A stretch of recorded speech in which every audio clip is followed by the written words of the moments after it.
And one of the things that I've said in each one of these lectures is that, when people think about the United States, understandably, I think they think about New York City and Los Angeles and Washington, D.C. Maybe they think about the Florida beaches, maybe New Orleans, Louisiana. But we have a lot of natural beauty as well, and some really quite interesting and unique national parks.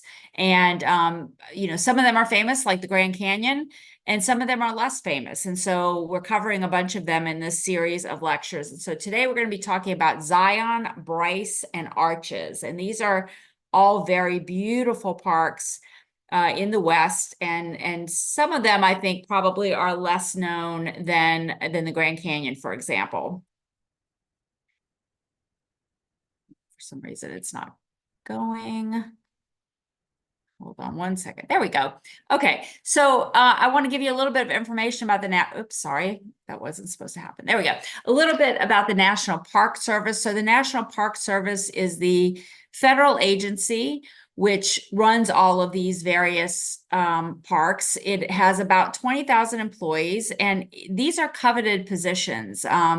They are people compete for these jobs, not surprisingly, because, they, for the most part, they're really good jobs. And if you are a person who appreciates natural beauty and the outdoors, if you appreciate history, natural history, and also, American history, then these are really plum jobs. And so as a history professor, I'm always trying to encourage my students to apply for these jobs, even though they are very competitive.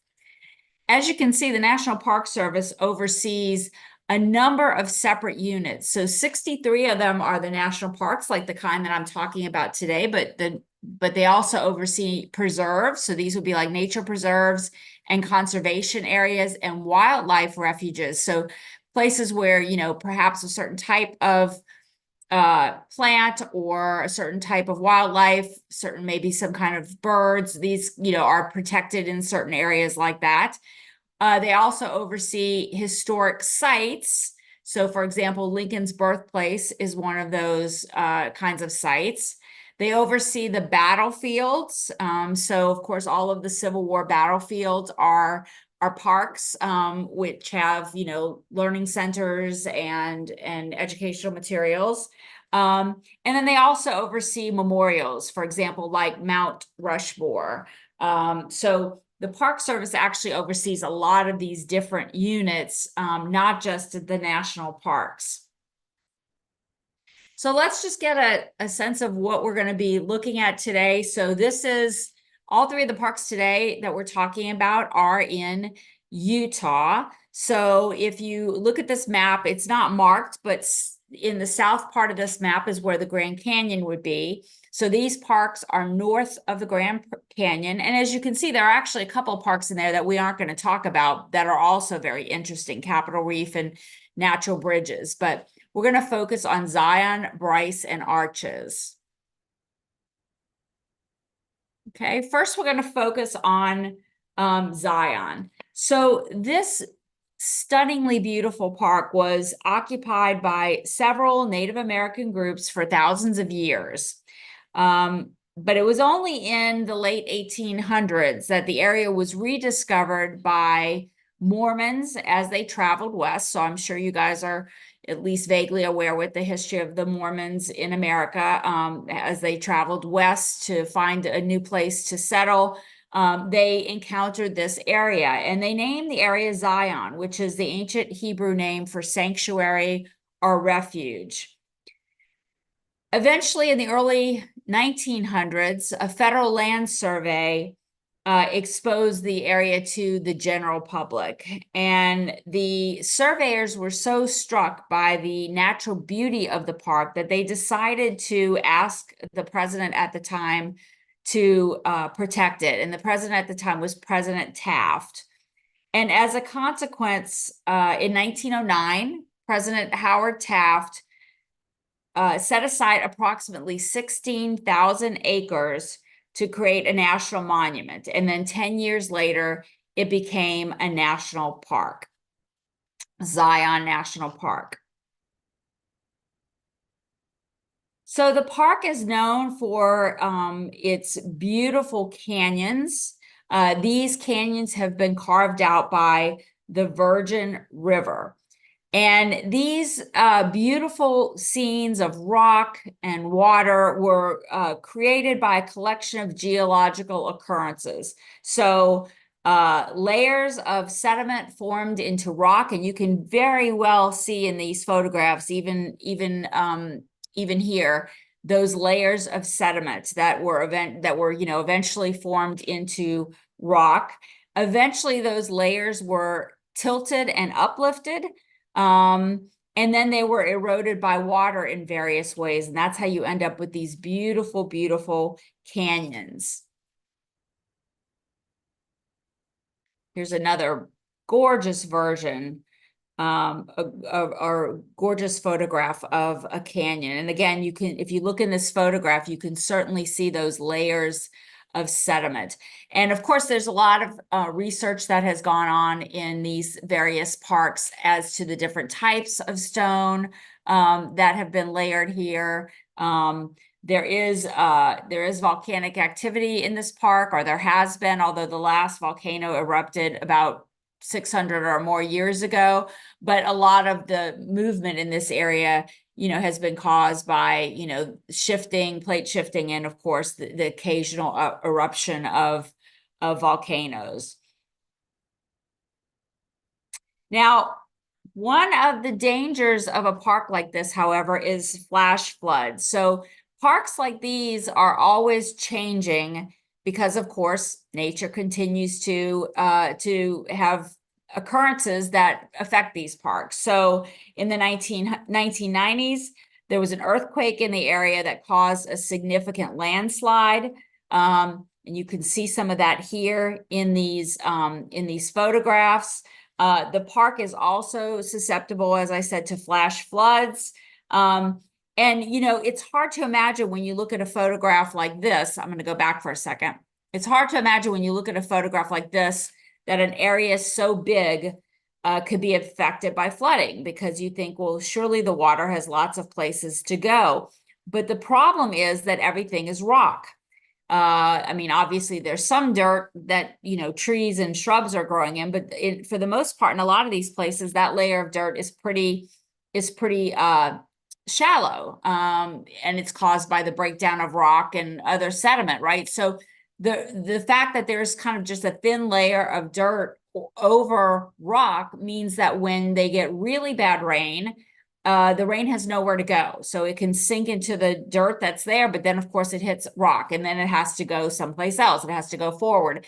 And so these canyons, which are already naturally carved out for the flow of water, become these very dangerous collection points for water, which, gets amassed in huge quantities and also then can move at really rapid speeds. So I don't know if anybody in the audience has actually been there, but if you go to these parks and you look around, you can't imagine that flooding can occur. And yet when it really rains there, you can see the water accumulating very quickly.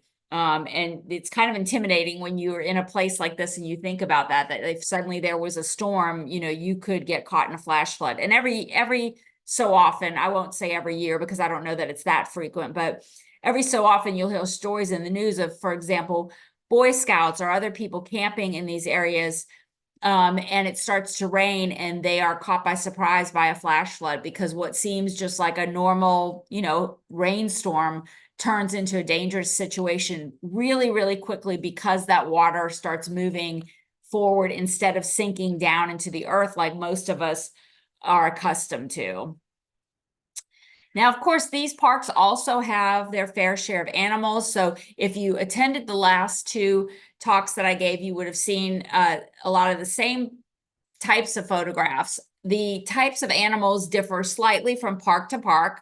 But for the most part, you see a lot of the same things. So you see different types of bears, you see different types of large cats, you see different types of sheep and bighorn sheep, and these other kinds of like antelope kind of things that live in these areas. Some of the parks that we've talked about, like Yellowstone, had larger animals as well, like bison. but this park tends to have sort of, I would say, medium-sized animals. So the next park that we're going to talk about now is Bryce. Bryce is about 2 hours by car northeast of Zayoon. And as you can see from this photograph, it is a truly spectacular park. And what it's most famous for are these formations that you see here in this photograph. These are called hoodoos. And this park actually has the largest collection of hoodoos on Earth. A hoodoo is an irregular column of rock, and you can see that here. They look like chess pieces almost, I think.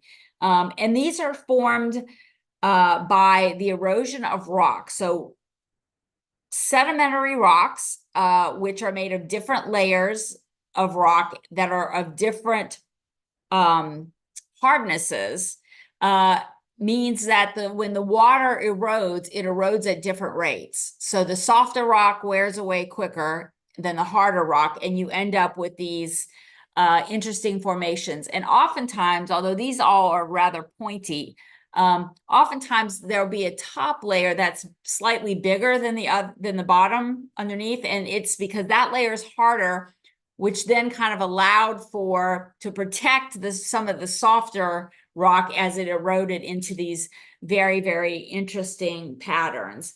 And this park is just full of these things, and as you can see, it's just really, really beautiful. The red usually means there's a lot of iron in the rock. So I'm not sure if this is sandstone. It's probably some sandstone and something else, but usually there's a lot of iron when you see that red in the rock.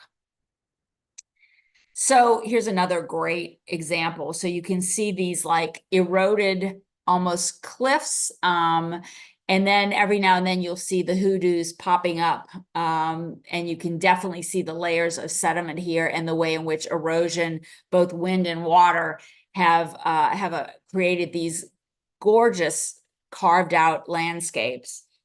So the park was put under protection of the National Park Service a little later than the last park. It wasn't until 1924 that it was protected, and then it was 1928 when the park actually became its own national park.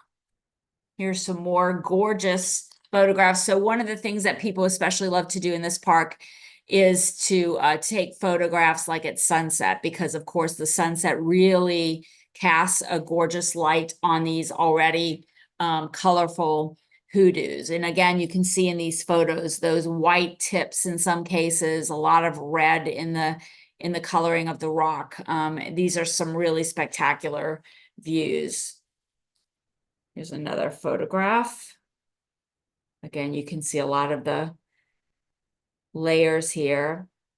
Now, another thing that this park is known for is stargazing. So in several of these parks, there really are no major cities close by. And so what that means, of course, is you've got big open stretches without a lot of artificial light.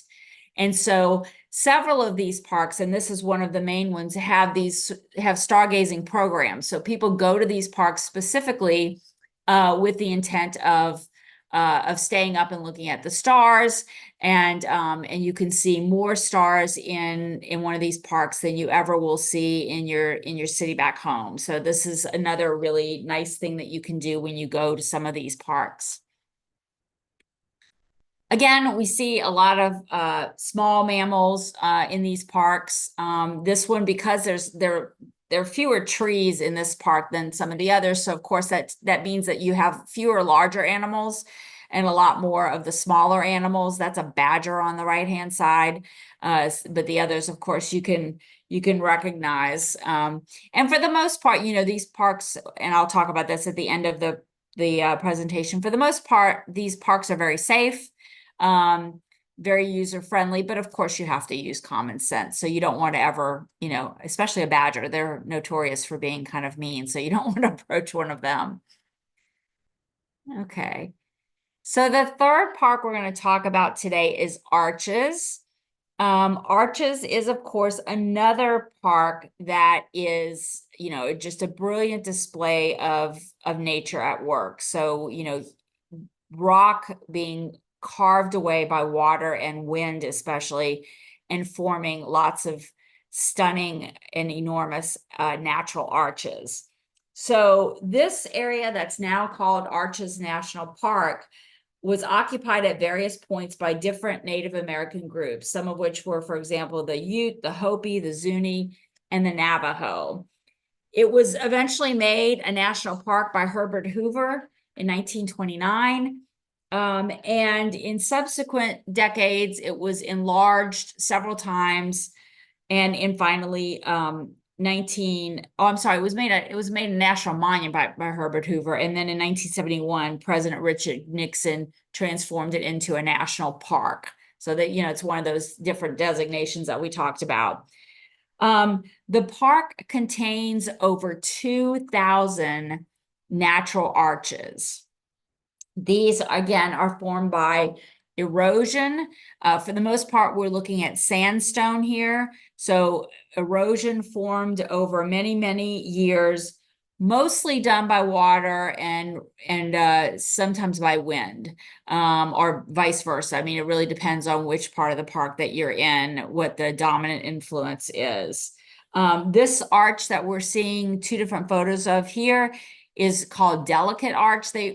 All the major arches that people go and visit all have names, and this one is called Delicate Arch, and you can tell why that would be because there's that one point it depends on which photo you're looking at on the left or the right, where the arch becomes rather thin, and it looks fragile. It looks like something that could easily tower over. Let's see. Here's some more photographs. Those are my kids actually in that photograph on the left when we visited many years ago. But you can see there are truly amazing arches here. So some of them are enormous. The photograph in the bottom right shows you some people in the arch for scale. I can show you how big that is. Sometimes there are these wonderful double arches. And they are just various shapes and sizes throughout this park. Luckily, earthquakes in this area are very rare, because otherwise these really amazing outdoor sculptures would splinter and collapse, right? And the fact that there are over 2,000 still standing tells us that this area has been geologically stable. So scientists say that this area has probably been geologically stable for as much as 50,000 years in order for these arches to have formed and still be around for us to see today. Occasionally, however, an arch does collapse. I think actually since I put together this presentation in just the last month, perhaps one arch collapsed, but I know that in 2008, a big arch collapsed. It was called Wall Arch. Luckily, nobody was around to get hurt. Here's another spectacular view. So one of the things that's really lovely about arches is that you can take these really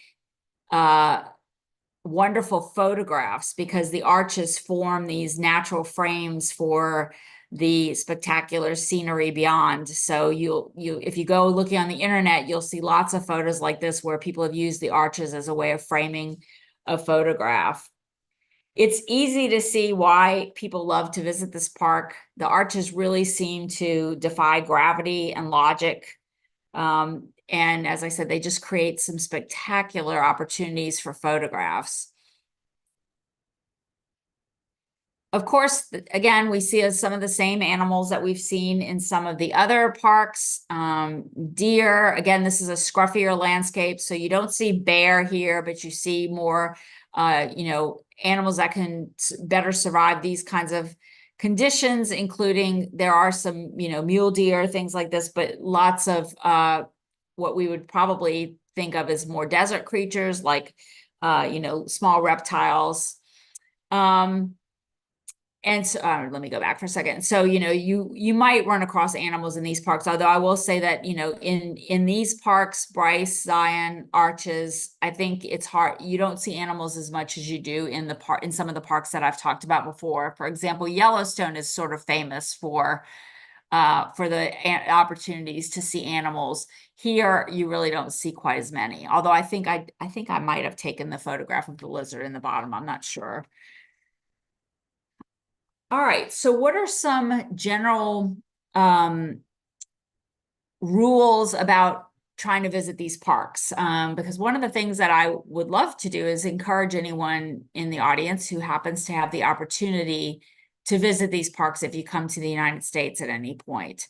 But there are some things to be aware of. So you really need to plan far ahead for visiting these parks if you're intent on seeing them. Now, if you're in the United States and you just happen to try and do it, of course, fine. But if you're flying all the way to the US just for this, you definitely want to plan ahead. This is not a fly by the seat of your pants kind of thing. The parks require passes. And you can buy an annual pass that will allow you into multiple parks. This is a more affordable way if you're going to be able to go to multiple parks. You can get in for cheaper that way.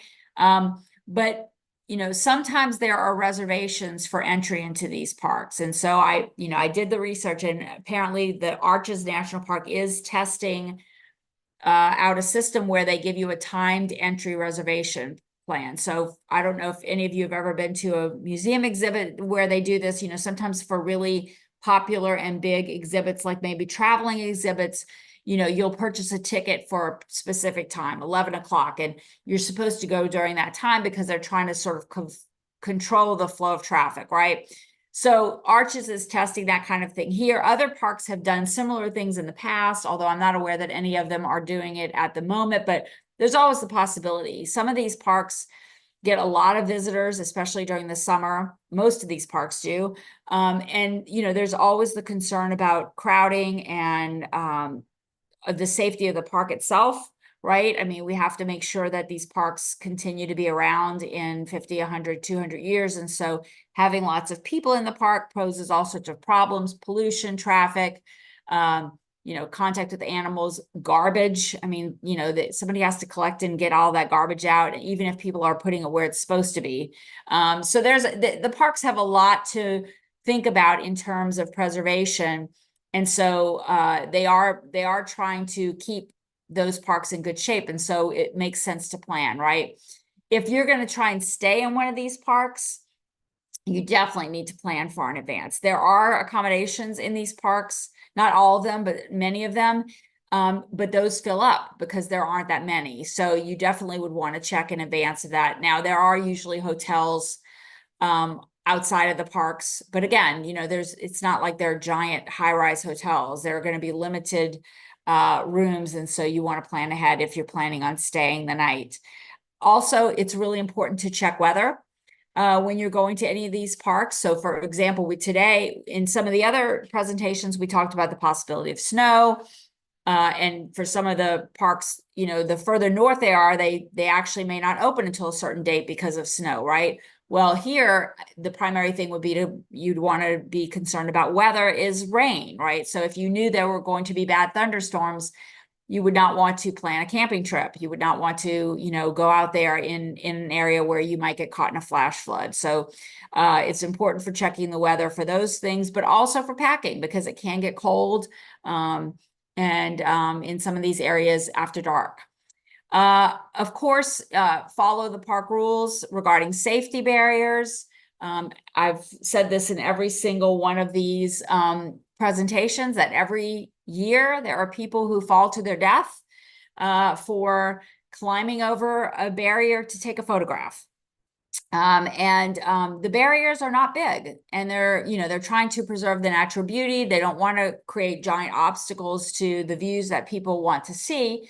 So the barriers are short, but they're clearly marked, and it's, if you go beyond, you can see why, because there are usually these huge drop-offs. And so they warn you not to go beyond those, but people go beyond those to get, the better photo, and then people fall to their death. So you have to be careful about that. Also, and I forgot to mention this when I was talking about packing, You see I've got little water bottles. In some of these parks, it gets incredibly dry and hot in the summer. And oftentimes people underestimate how much water they need.